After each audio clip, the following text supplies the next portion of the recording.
Oh,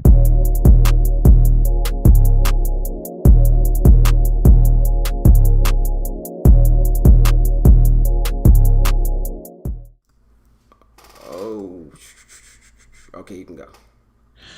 Hey, what's going on, everybody? It's Rich Perez welcoming you back into another dose of your rundown. We got my co-host, as always, all the way from the U, Kayson Davis. How you doing, Kay? Good. We're lagging here a little bit. I'm not sure why, but Well, that's not good. We was making so much progress.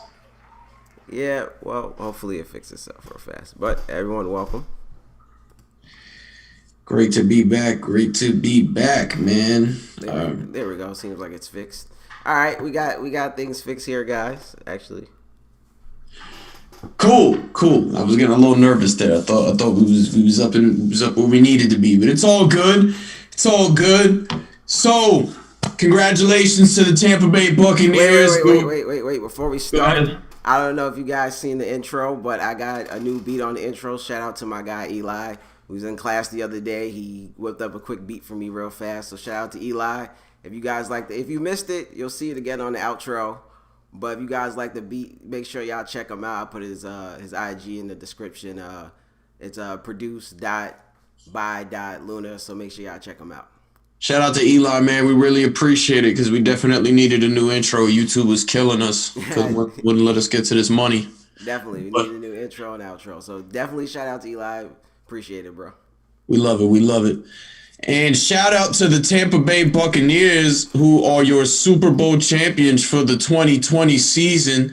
This week, it's over. The season, they got a full NFL season. They said it couldn't be done.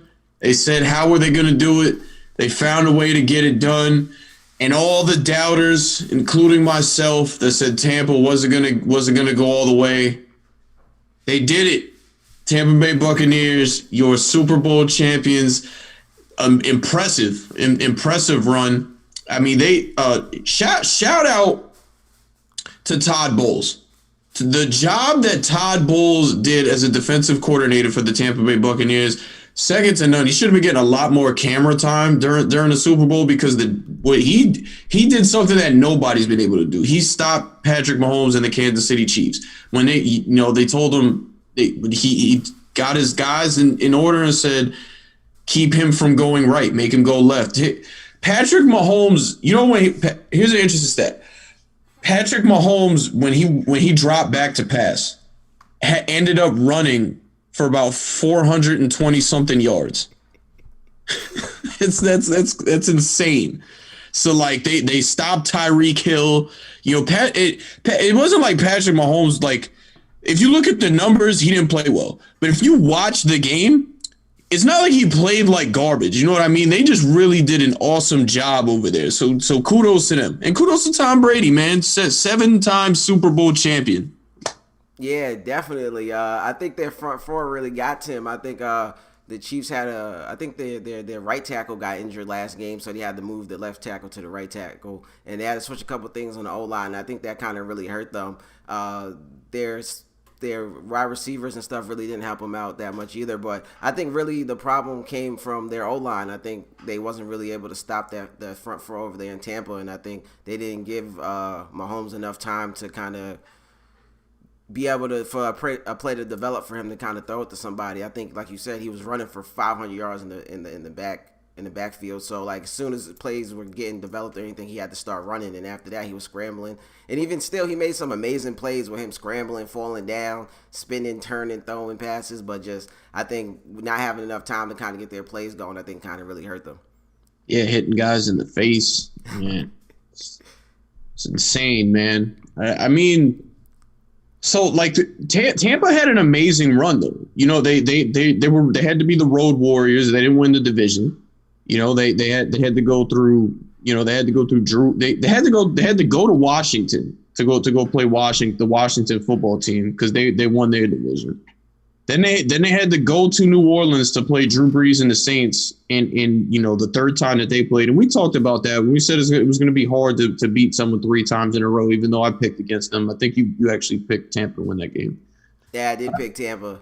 I told you I just felt like history might have just been against the Chiefs, and that's kind of maybe what happened. Patrick Mahomes, the reports came out today too that he might have surgery, so he was hurt a little bit too. So just like I said, I just felt like history might be against them, and that's kind of what happened there. You think about their right tackle going down and their O-line being messed up, it's kind of just like history was against them. It was the battle of former Giants in the trenches too, man. Jason Pierre-Paul versus what's this dude's name for the O lineman for the Giants? We'll talk about it. But shout out to Jason Pierre-Paul too, man. I'm happy for JPP, man. Came back and got a ring. Instead of going at Tom Brady, he was helping him out. So shout out to JPP. But how about that run that Tampa went on? You know what I mean? Like I was mentioning earlier, going to Washington, beating them, going up against a guy like Chase Young there, then going to New Orleans to play Drew Brees and the Saints, then going to Lambeau to face Aaron Rodgers and the Green Bay Packers, and then you finally get a home game against the Kansas City Chiefs. I just named out of the 3 before the Super Bowl, 2 of those guys are definitely going to the Hall of Fame as those 2 quarterbacks. And they had to play the Kansas City Chiefs and Patrick Mahomes, and Patrick Mahomes has had the best start to any career that we've ever seen, and looks like he's going to the Hall of Fame. But I'll say this. Because Tom Brady won the MVP. And again, shout out to Tom Brady. Did they win the game because of Tom Brady, or did he help them win that game? I would say he helped them. Kind of what I was just saying about that front four and that defense. Their special teams deserves a lot of credit too back there.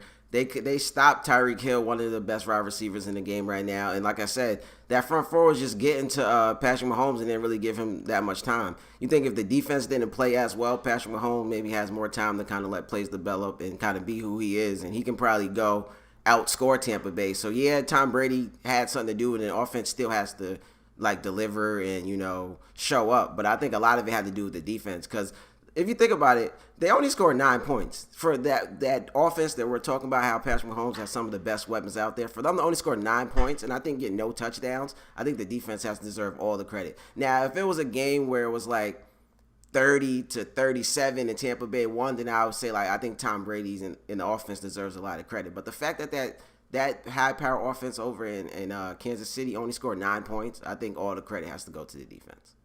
Yeah, and the Eli Manning got carried by his defense to those 2 Super Bowls crowd. I want to hear from y'all, by the way. Just saying, because that looked eerily similar. Not again. Tom Brady won Super Bowl MVP. I actually picked Gronk to win it. I thought Gronk was going to win it, scoring those 2 touchdowns. But I mean, he played well. But it was clear as day that defense was the key component. And all the respect in the world to Todd Bowles, all respect in the world to that whole coaching staff, man. Bruce Arians did something that nobody did. He put a bunch of people of color and women in positions of power to succeed. Their offensive coordinator, Byron Leftwich, a black man. Todd Bowles, their defensive coordinator, a black man. Special teams coach, a black man. They had a couple women on that staff as well. I even though I didn't pick the Chiefs, excuse me, the Tampa Bay Buccaneers, I respect that, man. I'm happy to see people like that, get their just due. Especially, Bruce Arians, and, as long as he's been in the league and everything. And, guys like Byron Leftwich and Todd Bowles is already a coach in the past, but those 2 guys definitely deserve looks at head coaching positions moving forward. Because, even, we heard Bruce Arians talk about it. A lot of people are giving himself and Tom Brady credit for what the offense was doing. Byron Leftwich is the offensive coordinator, and, he's just as much a part of that as anything. Yeah, definitely. I think their offensive coordinator and defensive coordinator definitely deserve a look for maybe some head coaching jobs after kind of what they did. I think it'll be more than just this game. Like you talked about their run.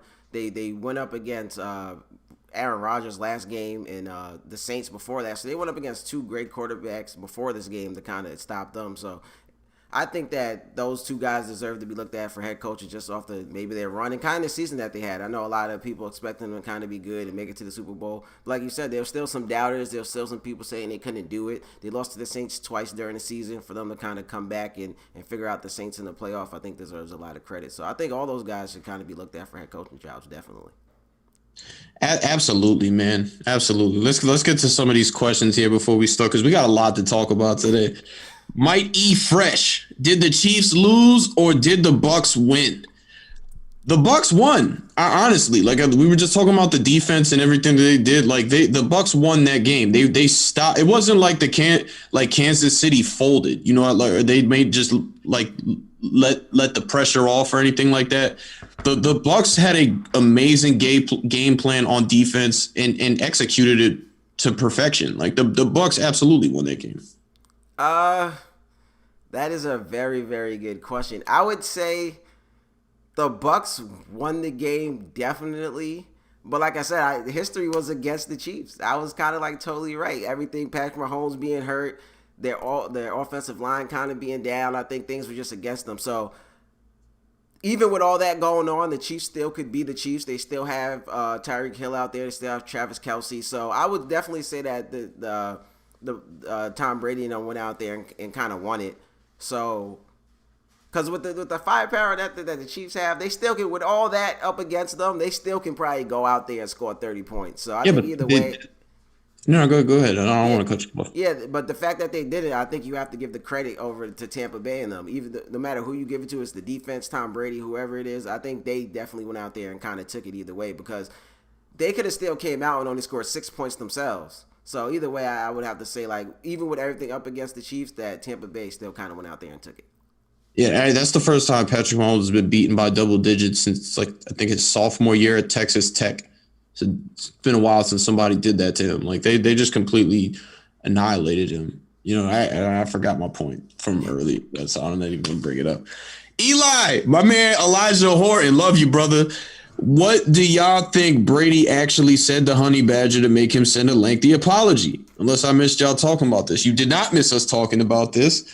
What do I think he said? I don't know word for word, verbatim what he said. You know, I can't even take a guess. I'd have to go back and really like try and read lips and things like that. But I'm gonna guess it was very disrespectful. I'm siding with Honey Badger on that one too. Tyrann Mathieu, you know, I vividly remember the times that he's played against Tom Brady, always giving him his respect. So, and by the way, Tom Brady it was again what everything that he was saying, that he was already at that point in the field. Tom Brady ran over to him. So I don't know what he said, but I definitely think it was disrespectful. But also, you know, Tyrann Mathieu was poking the bear a little bit when he went back at him. And you saw after that exchange, every time Tom Brady went back in the game, he was targeting Tyrann Mathieu. Yeah, definitely. I like you said, I can't probably tell what he said. But, you know, in the heat of the moment in competition, especially with it being a championship game, I don't think it was anything that's like crazy disrespectful, maybe not racist or anything. So I think it probably just in the heat of the moment, he might have called him maybe like the B word or something like that. Something just after he probably thought about it, like, all right, maybe I should apologize. Maybe it didn't warrant apology, but, you know, Tom Brady's supposed to be this class act type of guy. So he probably just felt like, you know what, I'll apologize anyway, because you know how it goes. But yeah. Yeah, man. I don't know, but worked out for him. So anyway.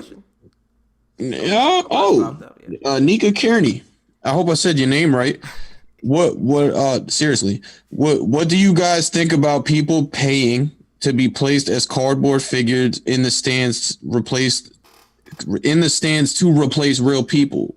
Would y'all have paid to attend? I personally would not have paid to attend because I know what those Super Bowl ticket prices were, and I don't got it like that. But if I did, I might have. As far as the cardboard cutouts go, I'm all for it because I believe that the money that the proceeds for that, the money that people are paying is going to charity. So I'm all for it. I mean, it's a nice little gesture to have. Yeah, I'm on your side of things. I think a couple people were there at the game, but even when But I think even when before COVID and people couldn't really attend games, Super Bowl tickets were super overpriced. So I think even now, when only a limited amount of people, the price is kind of crazy. So I probably wouldn't have attended if I had the money. Maybe if I was covering the game too, maybe. But those are like all, I guess, different situations. But yeah, I'm all for the cardboard box thing. It depends on the price though. Even though I like the, I guess, the idea with all the proceeds going to a charity or something. But for me, it's gonna depend on the price because I'm not about to pay you $30,000 to have my face on a cardboard. Now unless y'all zooming, now unless I'm getting me some live time on TV. If my face on a cardboard for 30,000, y'all better show me at least 3 or 4 times during the game and maybe give me a shout out too. Yeah. Pay the 100. I'll be up in top row. You know what I mean? It's all good. Make sure you guys keep getting those questions in, by the way. We love it. So we were talking about Tampa's run, and this amazing run that they went on. And I presented this question to Kayson. I'm going to present it to you guys, the viewers, and talk to Kayson about it in depth. So Tom Brady has 3 losses in the Super Bowl, and 2 of them are to Eli Manning. And both of Eli Manning's runs to his 2 Super Bowl championships are both completely impressive. The first year they were road warriors the entire time. They were the road team every single time. Went to Tampa, won in Tampa, went to Dallas, won in Dallas, went to Green Bay against Brett Favre and did the impossible and beat them. And then beat what was considered the greatest team of all time, which is the Patriots, and Tom Brady was on that team, undefeated at the time. And then his second run, they beat Atlanta. They went to Lambeau in the first round against Aaron Rodgers and beat them. Who's the other team that they played? They played Atlanta in the 49ers. They played the San Francisco 49ers. Eli Manning took a beat down. I don't know if you remember that because you were a little younger back then. This was my senior year of high school. Eli Manning took a complete beat down in that game and kept getting up. Eli Manning's, I'm just talking about teams when I presented this, but I'm just going to say this. Eli Manning's postseason run in 2011 is one of the greatest quarterback performances ever. You can't debate me on it. I'll bring the numbers. I'll bring the tape. It's one of the greatest ever. The Super Bowl play. His Eli Manning's throw to the sideline throw to Mario Manningham is a better play than the helmet catch to David Tyree. But I digress. Anyway, sorry about the rant. What's more impressive, the run that the Tampa Bay Buccaneers just went on or the 2 runs that the Giants went on? Mind you, when I'm bringing up these teams, let's go back and remember the teams that they beat. Like when he beat Atlanta, Matt Ryan was competing for MVPs. He beat Aaron Rodgers and Aaron Rodgers was fresh. And Aaron Rodgers, they were really talking about how they talk about Patrick Mahomes at this time. Beat Brett Favre, beat Dallas. Nobody thought the Giants were beating Dallas when they beat Dallas. So, like I said, which one is more impressive?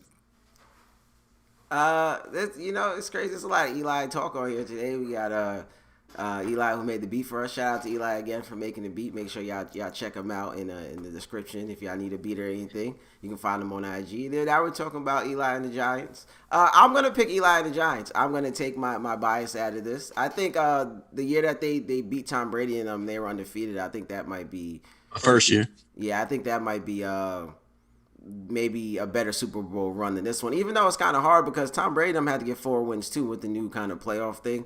But I think maybe we talk about the Super Bowl with kind of maybe all the things that was going up against the Chiefs.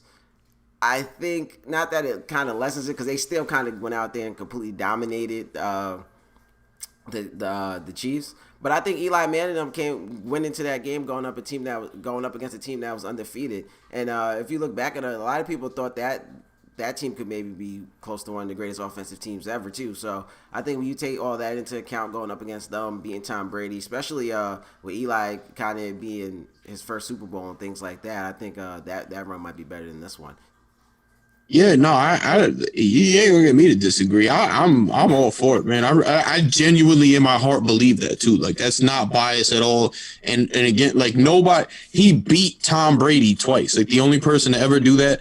And the first time he beat him, that team was looked at as the great. They thought that was going to be the greatest team ever. They thought they were going to break the '70s Miami Dolphins record that before, at that time, no team had ever gone undefeated since the Dolphins did it in the '70s. And, he stopped that. Nick, I mean, like, they weren't just, it wasn't impressive that it was impressive they went undefeated, but just the way that they looked while going undefeated is what made it even more impressive. So, between those two runs, and again, what Tampa just did was nothing. Like it was definitely impressive to watch. But I gotta go with Eli and the Giants on that one.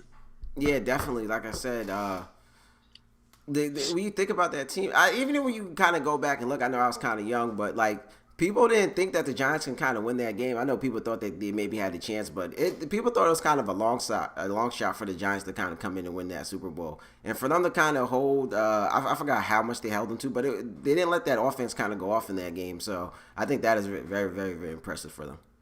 Also, again, like you heard me say earlier, the crowd that says Eli got carried by his defense. I want to hear from y'all because we just kind of seen it a little bit from Tom Brady and the Tampa Bay Buccaneers. The Giants in the second Super Bowl run had one of the worst defenses in the league and one of the worst run games in the league, and still managed to win a Super Bowl. So when you talk about runs that are impressive, just keep that one in mind. Just say it. Yeah, definitely. I mean, I guess you kind of said it. Yeah, I guess if you had to pick, what run are you picking? You picking what was it, 2008 or 2000? Between those two? Yeah, between the two Giants. I think 2011 is more impressive because of the factors he was dealing with. And just him individually, like what he went out there and did is his best work to date. Like I said, when you talk about the greatest postseason runs ever, he's in that conversation because of that 2011 postseason run. Yeah, definitely. Like, and quarterback play throughout it and in the Super Bowl. Definitely. I guess this is kind of getting off topic, but I got another question for you. There's a lot of talk about, I guess maybe we talked about this already, but with those runs, should Eli be in the Hall of Fame? You know how many times we've talked about this on the show? Eli Manning's a Hall of Famer, bro. All right. You can't tell the story of the NFL without mentioning Eli Manning. And again, look what I just told you. One of the greatest Super Bowl runs in NFL history. He's going to the Hall of Fame. Even if he doesn't get in on the first ballot, he's getting in. End of discussion. Fair point. To play devil's advocate, I heard people say that he's kind of been an average quarterback during the regular season. He was failed by his organization after that. This is a team sport. Fair point. A lot of people say I had a long argument with some people about this. A lot of people don't think he is. I understand that, and I always challenge those people, and I come out on top because I'm smart and they're not. Fair point. I mean, I'm on the side. I think he should get in. Just those two Super Bowl runs, I think, are kind of legendary. And they say, legends are kind of made when it counts in the playoffs and things like that. So I think those have to, because people try to discredit those a little bit because it's like the rest, like during the regular season, he's average, but you can't like discredit that because that's part of his legacy. Hall of Fame careers are made in the playoffs, and he did his thing in the playoffs. Yeah. So. Even the last year that they went in 2016, like they lost to the Packers in Lambeau. They didn't lose because of Eli Manning. Eli Manning played pretty well. They lost because some other factors that I don't really want to talk about. But, hey, yeah, definitely. So I guess that was a little bit. I was getting off topic, but no. Let's again kudos to the Tampa Bay Buccaneers. I can admit when I'm wrong. And maybe I'm also wrong about what I said last week as well about, them winning the Chiefs winning 6-7 Super Bowls, But I do want to say this, and I didn't know this. Mike Greenberg at ESPN, he was of the same mindset that I was going into the game. I heard today that he's completely backed off on that. Yeah.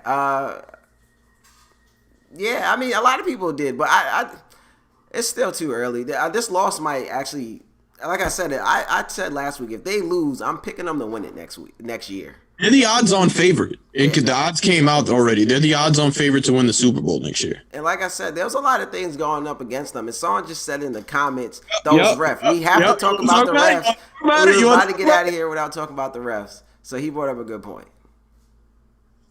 That officiating crew in a year when thrown penalty flags was down, that officiating crew had the most penalty flags thrown of any officiating crew in the league.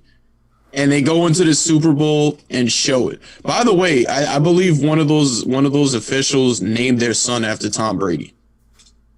Yes, I heard that too. I think there was the lady official who kind of named her son after Tom Brady. But I need to know a little more about that because maybe she did that before she thought about becoming a ref or something like that. So I don't want to knock her too much, but yeah, that just doesn't look good right now. Yeah, I sometimes you don't want to put it on the refs. You got to take things into your own hands sometimes. But that was a lot of those calls were very, very questionable, to say the least. Yeah, I think a lot of them hurt him, especially in that first half. Like I said, with everything they was kind of going up against with already. A couple of them saved some plays where Tampa Bay was able to score. They were fourth down. A lot of fourth downs that turned into first downs. Yeah, they were able to come back and score. I think that really hurt them in the first half and kind of, I don't want to say got them down a little bit, but they, like I said, it was just more for them to kind of go up against. And I think you've seen towards the end of the game, the Chiefs kind of felt like, yeah, it just maybe might not be their night. But yeah, the refs at the beginning of the first half, I think that was kind of the talk of the whole first half, kind of those calls going on there. And some of them were questionable, but it's, you know how it goes with when you talk about the refs. What are you going to do, man? What are you going to do? So, I mean, that's enough for the Super Bowl. We'll see. We'll gear into the draft and get ready for next year's NFL season. But that is not over for NFL and football talk. A lot of people were talking about, when the awards were given out and everything, Russell Wilson won the Walter Payton Man of the Year award, and they panned out, he's in like a skybox with Roger Goodell and his lovely wife, Sierra. And he looked very miserable up there. A lot of people were talking about how he did not look happy at all over there. Today, it comes out that Russell Wilson is not exactly the happiest of campers with the Seattle Seahawks. He is tired of getting sacked so much, and he wants some say in personnel decisions over there. I as a Giants fan and somebody who watched my future Hall of Fame quarterback completely get demolished because of lack of good offensive line play, I am with Russell Wilson on this 100%. He should be angry, and something should be done about that because it is holding the Seattle Seahawks back. Yeah, definitely, I agree. It's gotta be tough though, because it said a lot. This is not like the NBA. And the NBA superstar players are kind of able to have a kind of say and stuff and force their way into things. So it's gonna be interesting to see what Seattle does here. Obviously, they should listen to their superstar player and stuff like that. But I think this is some of the same problems, not offensive line wise, but God, I forgot his name over there in Houston who wants to trade. What's his name again? Deshaun Watson. That's right. Yeah, Deshaun Watson. Kind of why he wants to go get out of there because he didn't have a say in personnel moves and things like that. But in the NFL, it kind of just doesn't work like that. Now, obviously, we don't want to see that guy get hit that much. So I totally agree with him. And if he can obviously help them upgrade that offensive line or whatever they need to do, I'm all for it. I just think that I don't think the NFL is gonna really. I guess that the team is really gonna force their hand and feel like they have to do it like it's the NBA. But they're not. I don't think they're going to trade him. But like you should go for his demands. Like make something happen over there. Make trades. Get some good free agent signings. Draft good offensive. Look at this how Tampa just won the Super Bowl. This as much as the game evolves and we talk about how it's turned into more of a quarterback league. This game is still won in the trenches. We just saw it in the Super Bowl, defensive line against offensive line. It's still won in the trenches. The Tampa Bay Buccaneers drafted the best offensive lineman in this past draft and he was the last of the top 4 offensive linemen to go, and Tristan Wirfs. You know, do the right homework, get the right guy in there. You know what I mean? Like, it should.